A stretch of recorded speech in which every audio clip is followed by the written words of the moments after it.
Hello students, Lok Sabha के अंदर दो इंपॉर्टेंट पोस्ट पाई जाती हैं। One is of the speaker and second is of deputy speaker. Recently supreme court ने सेंट्रल गवर्नमेंट को और 5 राज्यों को नोटिस जारी किया है और ये पूछा है कि क्यों लोकसभा के अंदर डिप्टी स्पीकर का पद खाली पड़ा है। आपने अगर गौर किया हो तो शायद आपने देखा होगा कि प्रेजेंट लोकसभा में डिप्टी स्पीकर का जो पद है वो वेकेंट है। आज के इस वीडियो लेक्चर में मैं अभिषेक मिश्रा आपके साथ इसी टॉपिक को डिस्कस करूंगा और जानने की कोशिश करेंगे हम लोग कि संविधान इस बारे में क्या कहता है। डिप्टी स्पीकर का पद होना क्या लोकसभा में और विधानसभाओं में मैंडेटरी है, अनिवार्य है, कंपलसरी है। डिप्टी स्पीकर का चयन कैसे होता है, कॉन्स्टिट्यूशन उस पर क्या कहता है। तो चलिए फिर शुरू करते हैं। वेलकम यू ऑल टू वैथ्स ICS और सेशन की शुरुआत की जाए। बट बिफोर दैट, उससे पहले एक इंपॉर्टेंट इंफॉर्मेशन है regarding our Utkarsh foundation batch. तो क्या है टॉपिक, इसको समझते हैं। The Supreme Court has issued notice to the central government and 5 states over the post of deputy speaker कि डिप्टी स्पीकर का जो पद है वो लोकसभा में और 5 राज्यों की विधानसभाओं में क्यों खाली पड़ा हुआ। इसको लेकर के सुप्रीम कोर्ट में एक PIL दाखिल हुई, एक एप्लीकेशन गई और उस एप्लीकेशन के बेसिस पर सुप्रीम कोर्ट ने सेंट्रल गवर्नमेंट से और स्टेट गवर्नमेंट से जवाब मांगा है। Now this is the present parliament, जो हमारी संसद है। This is the upcoming new parliament, जिसको आप सेंट्रल विस्टा प्रोजेक्ट के नाम से जानते हैं। ये हमारे देश की आने वाली नई संसद होगी। नाउ ये कुछ इंपॉर्टेंट अब तक के लोकसभा के स्पीकर्स हैं। हमारे लोकसभा के जो पहले स्पीकर थे आपके GV मालवंकर साहब, फिर उसके बाद आपके एंगर साहब, फिर सरदार हुकुम सिंह, फिर उसके बाद नीलम संजीवन रेड्डी, फिर ढिल्लन साहब, फिर राम भगत साहब, फिर आपके नीलम संजीवन रेड्डी, फिर KS हेगड़े, बलराम झाकर, रवि राय, शिवराज पाटिल, PM संगमा, बाल योगी, मनोहर जोशी, सोमनाथ चटर्जी जी, मीरा कुमार, सुमित्रा महाजन और फिर फाइनली अभी हमारे जो प्रेजेंट में लोकसभा के स्पीकर है ओम बिरला जी। तो ये जो स्पीकर्स रहे हैं लोकसभा के, ये नाम आपको याद रखने हैं, आपको याद होने भी चाहिए, क्योंकि प्रीलिम्स के पॉइंट ऑफ व्यू से आपसे एग्जाम में पूछा जा सकता है। तो ओवरऑल क्या इशू है, क्या मुद्दा रहा, सुप्रीम कोर्ट ने कैसे नोटिस इशू किया, ये सारी पॉइंट्स को हम लोग समझने की कोशिश करते हैं। अभी हाल ही में सुप्रीम कोर्ट ने राजस्थान, उत्तराखंड, मध्य प्रदेश, उत्तर प्रदेश और झारखंड सरकार को नोटिस जारी किया हुआ है। साथ ही साथ में सेंट्रल गवर्नमेंट को भी नोटिस इशू किया है और ये पूछा है कि डिप्टी स्पीकर का जो पद है वो क्यों खाली पड़ा हुआ है। तो एक्चुअली में होता क्या है कि जो प्रेजेंट हमारी समय की लोकसभा है, 17th लोकसभा, उसमें डिप्टी स्पीकर का जो पद वेकेंट है उसको माना जा रहा है that it is against the letter and the spirit of the constitution.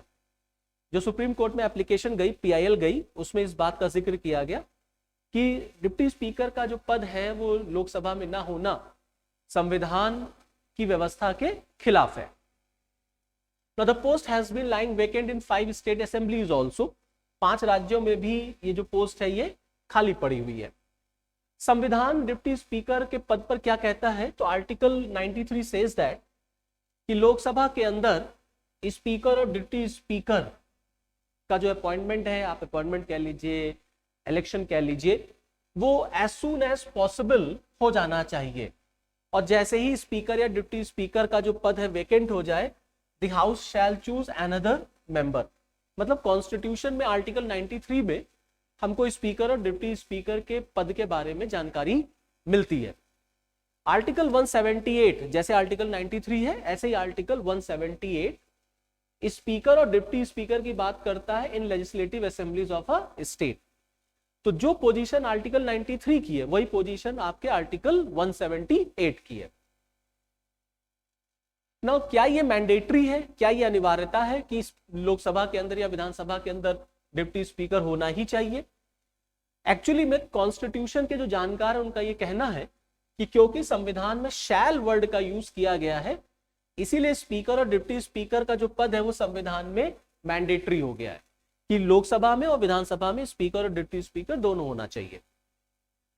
Lok Sabha के अंदर या विधानसभाओं के अंदर डिप्टी स्पीकर का इलेक्शन कब होगा, कैसे होगा, इस पर कॉन्स्टिट्यूशन क्या कहता है?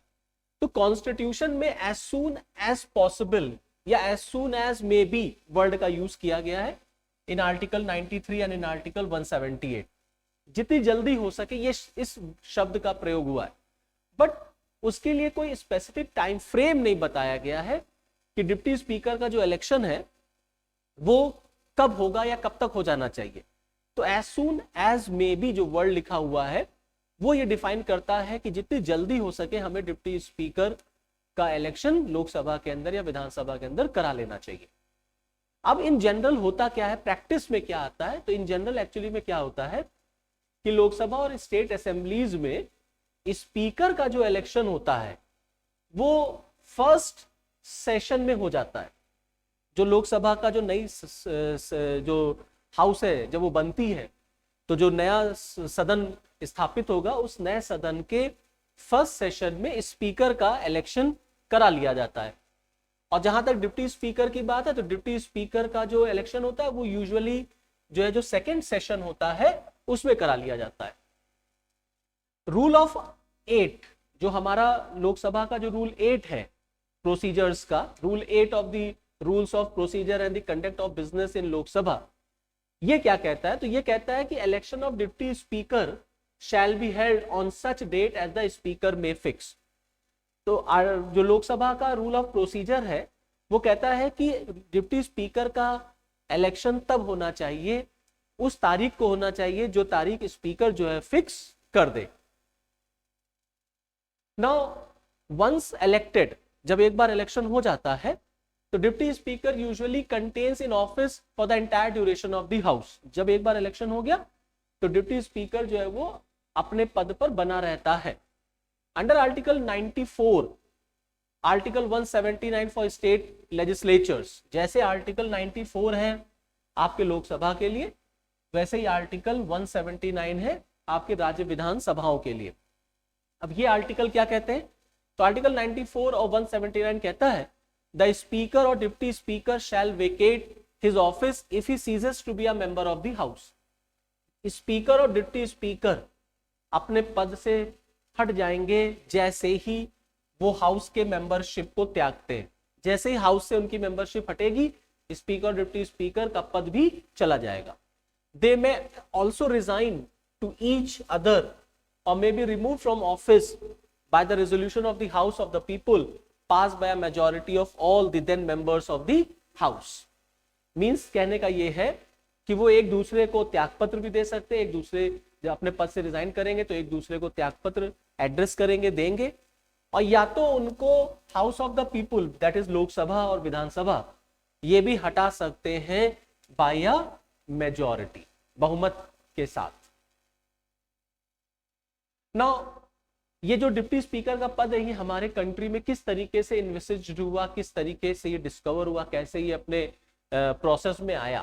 तो एक बहुत फेमस पर्सन हुआ करते थे, कॉन्स्टिट्यूएंट असेंबली के मेंबर भी थे, दैट इज HV कामत साहब। ये जो HV कामत साहब हैं इन्हें आप देख ले, यही HV कामत साहब है।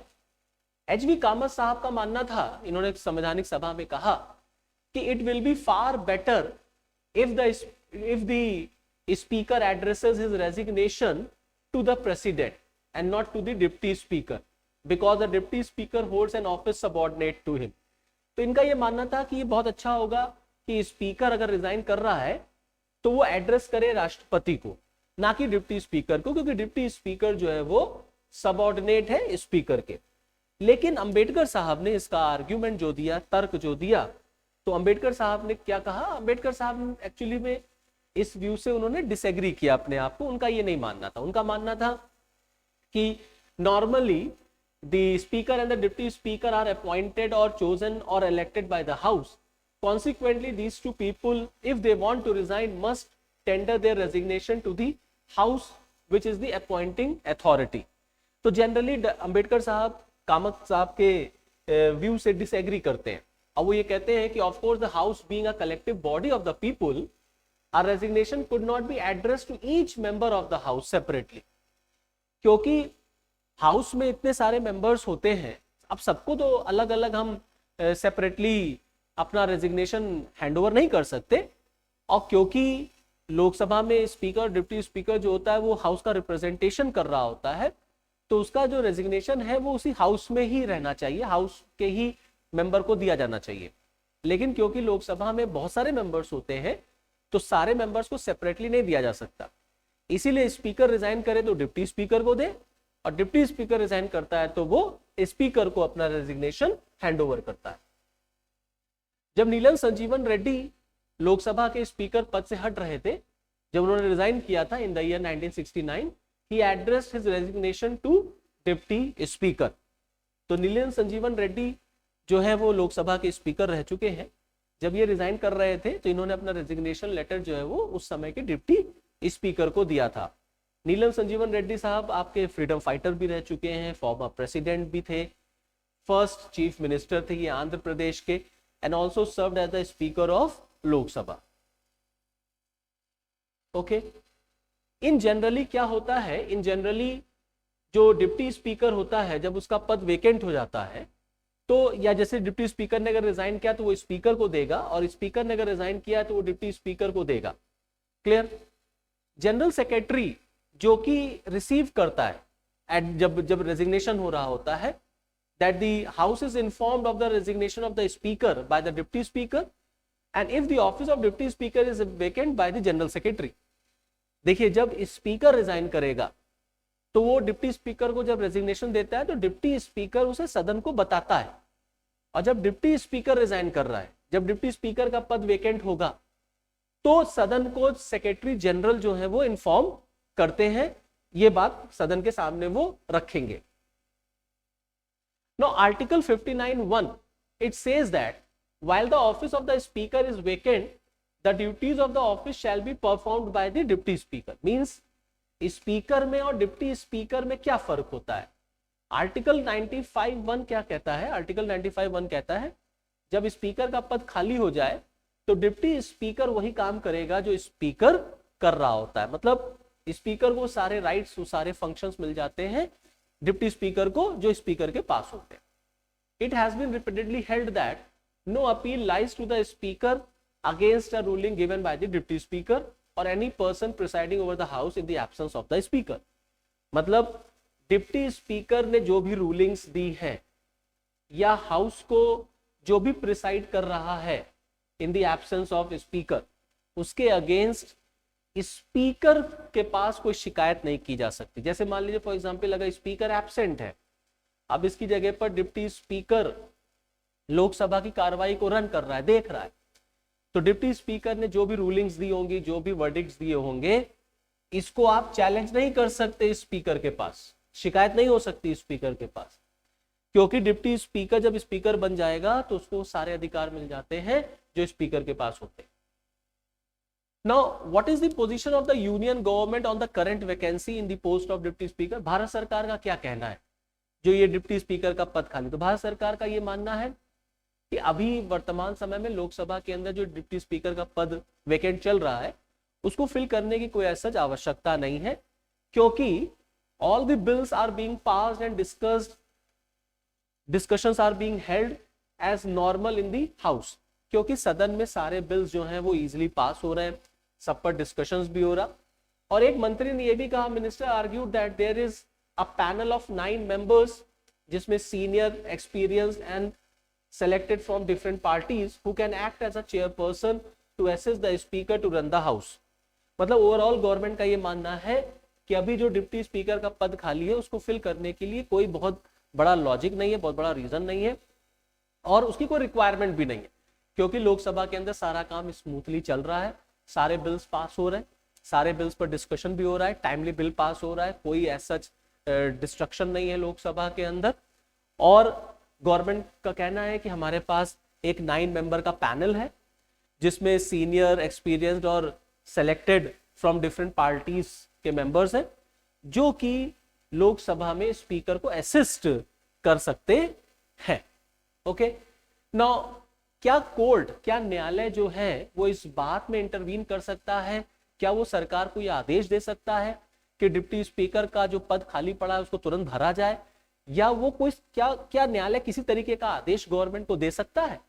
तो एक्चुअली में सितंबर 2021 में दिल्ली हाई कोर्ट में एक पिटीशन फाइल हुई थी on the delay in the election of deputy speaker, कि डिप्टी स्पीकर के इलेक्शन में जो देरी हो रही है वो आर्टिकल 93 का वायलेशन है।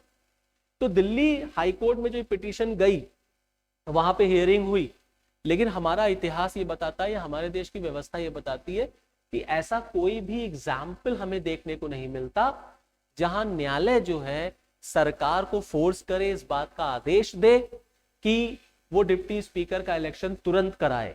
तो हमें ऐसा कोई एग्जाम्पल नहीं मिलता where a court forcing the legislature to elect the deputy speaker. मतलब न्यायालय की तरफ से ऐसा कोई गवर्नमेंट को ऑर्डर नहीं आ सकता, कोई आदेश नहीं दिया जा सकता कि सरकार डिप्टी स्पीकर का इलेक्शन तुरंत कराए। ऐसा कोई हमें एग्जाम्पल पास्ट में देखने को नहीं मिला। हाँ, लेकिन ये बात सच है कि जो कोर्ट है वो कुछ हद तक इंटरवीन इस मामले में कर सकती है that the validity of any proceedings in the parliament shall not be called in question on the ground of any irregularity of the procedure। मतलब न्यायालय इस बात पे तो नहीं जा सकती, इस बात पे तो वो नहीं गौर कर सकती कि पार्लियामेंट के अंदर या विधानसभा के अंदर क्या काम हो रहा है। Court usually don't intervene in the procedures of the parliament. तो पार्लियामेंट के अंदर जो भी प्रोसीजर्स हैं उसमें न्यायालय इंटरवीन नहीं कर सकता। लेकिन जो आर्टिकल 122(1) जो है आपका, वो कहता है says the validity of any proceedings in the parliament shall not be called in the question on the ground of any एलिज्ड irregularity of the procedure. मतलब न्यायालय पार्लियामेंट की प्रोसीडिंग्स में इन्वॉल्व नहीं हो सकता, वो प्रोसीडिंग्स में इंटरफेयर नहीं कर सकता। तो कोर्ट की तरफ से ऐसा कोई आदेश आना कि आप डिप्टी स्पीकर का इलेक्शन तत्काल कराइए, तुरंत कराइए, इस तरीके का ऑर्डर हमें इंडियन हिस्ट्री में या इंडिया के पॉलिटिकल सिनेरियो में या पास्ट में देखने को नहीं मिलती। So this is all about deputy speakers post, और जो वो वैकेंट चल रहा है उस पर क्या कोर्ट ने इशू किया है नोटिस, कॉन्स्टिट्यूशन क्या कहता है डिप्टी स्पीकर के पद पर। So thank you and all the best.